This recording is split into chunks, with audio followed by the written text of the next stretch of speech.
ನಮಸ್ಕಾರ, ಜಿ ಕನ್ನಡ ನ್ಯೂಸ್ಗೆ ಸ್ವಾಗತ. ನಾನು ದಿವ್ಯಶ್ರೀ. ನಿಗಮ ಮಂಡಳಿ ನೇಮಕ ಪಟ್ಟಿ ಪದೇ ಪದೇ ವಿಳಂಬ ಆಗ್ತಾ ಇದೆ. ಹಾಗಾಗಿ ಡಿಕೆ ಶಿವಕುಮಾರ್ಗೆ ಒತ್ತಡ ಅನ್ನೋದು ಹೆಚ್ಚಾಗಿದೆ.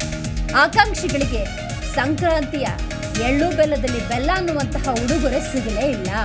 ಬೇಗ ಪಟ್ಟಿ ರಿಲೀಸ್ಗೆ ಕಾರ್ಯಕರ್ತರು ಡಿಕೆ ಶಿವಕುಮಾರ್ಗೆ ಒತ್ತಡವನ್ನು ಹೇರ್ತಾ ಇದ್ದಾರೆ. ಯಾವುದೇ ಗಳಿಗೆಯಲ್ಲೂ ಪಟ್ಟಿ ಬಿಡುಗಡೆ ಅಂತ ಹೇಳಿ ಡಿಸಿಎಂ ಡಿಕೆ ಶಿವಕುಮಾರ್ ಹೇಳಿದ್ರು. ಇಂದು ಕೈ ಕಾರ್ಯಕರ್ತರಿಗೆ ಹಾಗಾದ್ರೆ ಸಂಕ್ರಾಂತಿಯ ಉಡುಗೊರೆ ಸಿಗಲ್ಲ. ಸದ್ಯಕ್ಕೆ ಅದೇ ಯಾವುದೇ ರೀತಿಯ ಬೆಳವಣಿಗೆಗಳು ಕಂಡು ಬರ್ತಾ ಇಲ್ಲ. ನಿಗಮ ಮಂಡಳಿ ನೇಮಕ ಪಟ್ಟಿ ಅಂದ ಸಂದರ್ಭದಲ್ಲಿ ವಿಳಂಬ ಅನ್ನೋದು ಹೆಚ್ಚಾಗ್ತಾ ಇದೆ. ಹಾಗಾಗಿ ಸಹಜವಾಗಿ ಆಕಾಂಕ್ಷಿಗಳು ಡಿಕೆ ಶಿವಕುಮಾರ್ ಮೇಲೆ ಒತ್ತಡವನ್ನು ಹೇರ್ತಾ ಇದ್ದಾರೆ. ನಿಗಮ ಮಂಡಳಿ ಪಟ್ಟಿ ಬಿಡುಗಡೆ ಪದೇ ಪದೇ ವಿಳಂಬ ಆಗ್ತಿರೋದು ಯಾಕೆ, ಜೊತೆಗೆ ಗೊಂದಲ ಅನ್ನೋದು ಯಾಕೆ ಏರ್ಪಡ್ತಾ ಇದೆ ಅನ್ನುವಂತಹ ಸಹಜ ಪ್ರಶ್ನೆ. ಸಿದ್ದರಾಮಯ್ಯವರು ಡಿಕೆ ಶಿವಕುಮಾರ್ ಅಧ್ಯಕ್ಷರ ನೇಮಕಾತಿ ಪಟ್ಟಿಗೆ ಒಪ್ಪಿಗೆ ನೀಡೋದಕ್ಕೆ ಸಿದ್ಧರಿಲ್ವೇ ಅನ್ನುವಂಥ ಪ್ರಶ್ನೆ ಕೂಡ ಉದ್ಭವ ಆಗಿದೆ. ಬೆಂಬಲಿಗರಿಗೆ ಬೋರ್ಡ್ ಚೇರ್ಮನ್ ಹುದ್ದೆ ಕೊಡಿಸೋದಕ್ಕೆ ಸಿದ್ದರಾಮಯ್ಯ ಡಿಕೆ ಶಿವಕುಮಾರ್ ನಡುವೆ ಶೀತಲ ಸಮರ ನಿಲ್ಲದೇ ಇರೋದ್ರಿಂದಾಗಿ ಈ ರೀತಿಯ ವಿಳಂಬ ಅನ್ನೋದು ತಲೆದೋರ್ತಾ ಇದೆಯಾ ಅನ್ನುವಂಥ ಮತ್ತೊಂದು ಆಯಾಮ.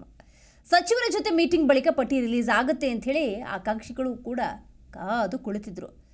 ಆಕಾಂಕ್ಷಿಗಳ ನಿರೀಕ್ಷೆ ಮತ್ತೆ ಹೆಚ್ಚಾಗ್ತಾ ಇರುವುದು, ಜೊತೆಗೆ ಆ ಆಕಾಂಕ್ಷೆಗೆ ತಣ್ಣೀರೆರಚ್ತಾ ಇದ್ದಾರೆ ಎನ್ನುವಂತಹ ಒಂದಷ್ಟು ಬೆಳವಣಿಗೆಗಳು ಕಾಂಗ್ರೆಸ್ ಪಾಳೆಯದಲ್ಲಿ ನಡೀತಾ ಇದೆ. ಆದಷ್ಟು ಬೇಗ ಪಟ್ಟಿ ರಿಲೀಸ್ ಮಾಡುವಂತೆ ಕಾರ್ಯಕರ್ತರು ಡಿ ಕೆ ಶಿವಕುಮಾರ್ಗೆ ಒತ್ತಡವನ್ನು ಹೇರ್ತಾ ಇದ್ದಾರೆ.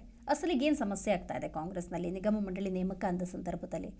ಶೀತಲ ಸಮರ ಅನ್ನೋದು ಇನ್ನೂ ಕೂಡ ಮುಂದುವರೆದಿದೆಯಾ, ಅಥವಾ ಡಿ ಕೆ ಶಿವಕುಮಾರ್ ಅವರ ನಿಲುವುಗಳಿಗೆ ಸಿದ್ದರಾಮಯ್ಯನವರು ಒಪ್ಪಿಗೆಯನ್ನು ಸೂಚಿಸ್ತಾ ಇಲ್ವಾ? ಹೈಕಮಾಂಡ್ ಯಾಕೆ ವಿಳಂಬ ಮಾಡ್ತಾ ಇದೆ? ಹೀಗೆ ಒಂದಷ್ಟು ಪ್ರಶ್ನೆಗಳು ಖಂಡಿತವಾಗ್ಲೂ ಇದ್ದೇ ಇದೆ.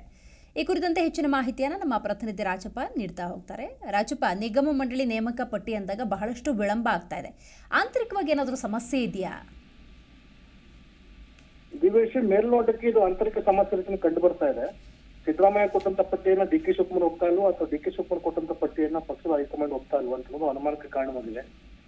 ಆರಂಭದಲ್ಲಿ ಕೇವಲ ಶಾಸಕರಿಗೆ ಮಾತ್ರ ನಿಗಮ ಅಧ್ಯಕ್ಷ ಸ್ಥಾನ ಕೊಡಬೇಕು ಅಂತ ತೀರ್ಮಾನ ಆಗಿತ್ತು. ನಂತರ ರಾಹುಲ್ ಗಾಂಧಿ ಮತ್ತು ಮಲ್ಲಿಕಾರ್ಜುನ್ ಖರ್ಗೆ ಅವರು ಮಧ್ಯಪ್ರವೇಶ ಮಾಡಿ, ಇಲ್ಲ ಪಕ್ಷದ ಕಾರ್ಯಕರ್ತರಿಗೂ ಅಧಿಕಾರ ಕೊಡಿ, ಇಲ್ಲದಿದ್ದಲ್ಲಿ ಮುಂಬರುವಂತ ಲೋಕಸಭಾ ಚುನಾವಣೆಯಲ್ಲಿ ಪಕ್ಷವನ್ನ ಅಧಿಕಾರಕ್ಕೆ ತರುವಂತ ಅದ ಕೆಲಸ ಮಾಡುವಂತ ಕಾರ್ಯಕರ್ತರು ಕೈ ಕೊಡುವಂತ ಸಾಧ್ಯತೆ ಇದೆ ಅಂತ ಆತಂಕವನ್ನ ವ್ಯಕ್ತಪಡಿಸಿದ್ರು. ಹೀಗಾಗಿ ಅವರು ಅದಾದ ನಂತರ ಒಂದು ಅವಕಾಶ, ಒಂದು ಡೇಟ್ ಅನ್ನ ಕೊಟ್ಟರು, ಇನ್ನು 15 ದಿನಗಳ ಒಳಗಾಗಿ ಮಾಡಿ ಅಂತ.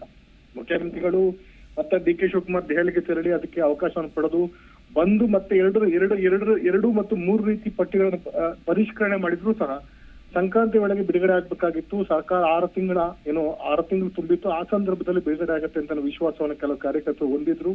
ಆ ಸಂದರ್ಭದ್ದು ಆಗಿಲ್ಲ. ನಂತರ ಸಂಕ್ರಾಂತಿ ಹಬ್ಬ ಬಂತು, ಈ ಸಲ ಆಗತ್ತೆ, ಸಂಕ್ರಾಂತಿಗೆ ಸರ್ಕಾರ ಎಳ್ಳು ಬೆಲೆ ಕೊಡುತ್ತೆ ಅಂತ ವಿಶ್ವಾಸ ಇಟ್ಕೊಂಡಿದ್ರು. ಆ ಸಂದರ್ಭದಲ್ಲೂ ಆಗ್ತಾ ಇಲ್ಲ. ಹೀಗಾಗಿ ಚುನಾವಣೆ ಹತ್ರ ಆಗ್ತಿರುವಂತ ಸಂದರ್ಭದಲ್ಲಿ ಪಕ್ಷದ ಕಾರ್ಯಕರ್ತರಿಗೆ ಒಂದಷ್ಟು ಆಕ್ರೋಶ ಮತ್ತು ಅಸಮಾಧಾನ ಭುಗಿಲೇಳುವಂತ ಒಂದು ಸಾಧ್ಯತೆ ಕಂಡು ಬರ್ತಾ ಇದೆ. ಹಾಗಾಗಿ ಡಿ ಕೆ ಶಿವಕುಮಾರ್ ನಿನ್ನೆ ಒಂದು ಅಧಿಕೃತ ಹೇಳಿಕೆಯನ್ನು ಕೊಟ್ಟಿದ್ದು, ಇವತ್ತು ಸಂಜೆ ಒಳಗಡೆ ಎಷ್ಟೊತ್ತಾದ್ರೂ ಸಹ ಪಟ್ಟಿಯನ್ನು ಬಿಡುಗಡೆ ಮಾಡ್ತೀವಿ ಅಂತ ನಿನ್ನೆ ಹೇಳಿದ್ರು. ನಿನ್ನೆ ಮುಖ್ಯಮಂತ್ರಿಗಳು 2-3 ಕಾರ್ಯಕ್ರಮಕ್ಕೋಸ್ಕರ ಬೇರೆ ಬೇರೆ ಕಡೆ ಹೇಳಿದ್ರು, ಮತ್ತು ಬೆಂಗಳೂರು ಕಾರ್ಯಕ್ರಮ ಮುಗಿಸಿ ತಡರಾತ್ರಿ ಆದ ಕಾರಣಕ್ಕೋಸ್ಕರ ಪಟ್ಟಿ ಬಿಡುಗಡೆ ಆಗಿಲ್ಲ ಅಂತ ಸಬೂಬನ್ನ ಹೇಳ್ತಾ ಇದ್ದಾರೆ. ಮತ್ತು ಸರ್ಕಾರಿ ರಜೆ ಆಗಿರೋ ಕಾರಣಕ್ಕೋಸ್ಕರ ಪಟ್ಟಿ ಬಿಡುಗಡೆ ಮಾಡ್ಲಿಕ್ಕೆ ಅಧಿಕಾರಿಗಳ ಅಥವಾ ಅಧೀನಕಾದೇಶದಿಂದ ಆದೇಶ ಹೊರಡಿಸಬೇಕು. ಹಾಗಾಗಿ ಸಮಸ್ಯೆ ಆಗಿದೆ. ಇಂದು ಅಥವಾ ನಾಳೆ ಒಳಗಾಗಿ ಪಟ್ಟಿಯನ್ನು ಬಿಡುಗಡೆ ಮಾಡಬಹುದು. ಸುಮಾರು 92 ನಿಗಮ ಮಂಡಳಿವೆ. 92 ನಿಗಮ ಮಂಡಳಿಗೆ ಈಗಾಗಲೇ 4-5 ನಿಗಮ ಮಂಡಳಿ ನೇಮಕಾತಿ ಆಗಿದೆ. ಉಳಿದಂತೆ ಬಹುತೇಕ ನಿಗಮ ಮಂಡಳಿಗಳು, ಅದೇ ರೀತಿ ಆಶ್ರಯ ಕಮಿಟಿಗಳಿರ್ಬೋದು, ಬೇರೆ ಬೇರೆ ಸಮಿತಿಗಳಿಗೆ ಜಿಲ್ಲಾ ಮಟ್ಟದಲ್ಲಿರ್ಬೋದು, ರಾಜ್ಯ ಮಟ್ಟದಲ್ಲಿ ಆದೇಶ ಆಗ್ಬೇಕಾಗತ್ತೆ. ಹೀಗಾಗಿ ಒಂದಷ್ಟು ಒಂದು ಪ್ರಕ್ರಿಯೆ, ಫೈಲ್ ಪ್ರಕ್ರಿಯೆ ಒಂದಷ್ಟು ತಡವಾಗಬಹುದು. 1-2 ದಿನಗಳಲ್ಲಿ ಅಧಿಕೃತವಾಗಿ ಆದೇಶ ಆಗುತ್ತೆ ಅಂತ ಅನ್ನೋದನ್ನ ಸರ್ಕಾರಿ ಇಲಾಖೆ ಅಧಿಕಾರಿಗಳು ಹೇಳ್ತಾ ಇದ್ದಾರೆ.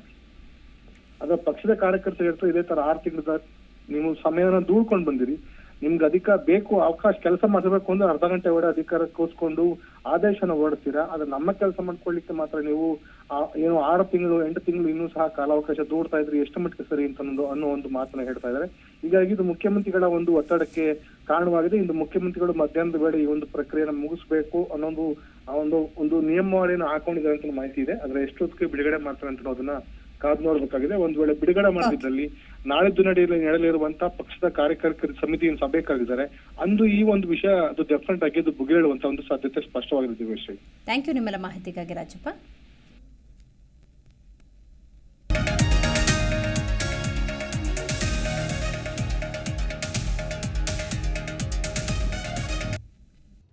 ಪ್ರತಿಕ್ಷಣದ ಸುದ್ದಿಗಾಗಿ Zee Kannada news app download ಮಾಡಿ.